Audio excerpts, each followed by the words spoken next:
não queria fazer alguma coisa também, quer dizer, então, mas, e nós não queria cantar, mas não tinha aqueles pais conservadores, e nós não tínhamos Tupac, Notorious, B.I.G., Snoop Dogg, aquelas maltas, rapaz, nós não temos que trazer um rap mais pedagógico, um rap mais positivo, para não desmistificar aquele conceito negativo, mas nós não tínhamos uma forte barreira que a nossa sociedade, que é uma área muito conservador, e pais dentro de casa, meu país era daqueles mais conservador, professor, então tinha uma forte barreira dentro de casa.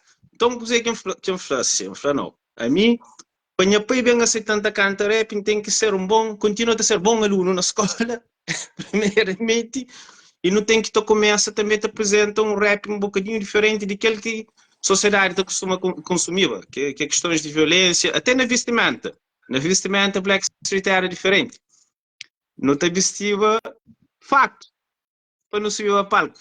Mas aquela coisa era tudo um contexto de ser aceitado de melhor forma numa sociedade que era um bocadinho preconceituoso com isso. E não consegui fazer aquele trabalho lá. Com o tempo, não consegui trabalhar bons letras. Não tinha letra ligado a sida, a droga. Primeiro letra assim, foi branco e preto, que não te falava sobre questões de racismo, de escravatura e tudo mais, e questões de guetos na América. E nós também, num contexto de africanos, te sentimos como guetos também. Assim, eu te falava tudo essas questões lá.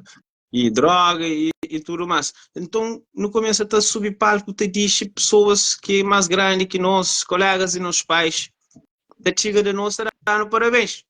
Te dando parabéns.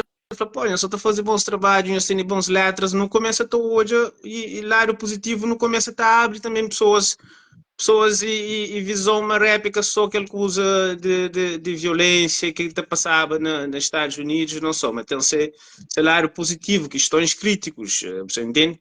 Então foi tudo um trabalho. Ok. E que lá... E na tua também, nós que tive num apoio de Câmara Municipal ou qualquer instituição, já que nos passava uma mensagem para ajudar-nos? Por acaso, e Black Street nunca tem muito a reclamar a questões de apoio. Primeiro,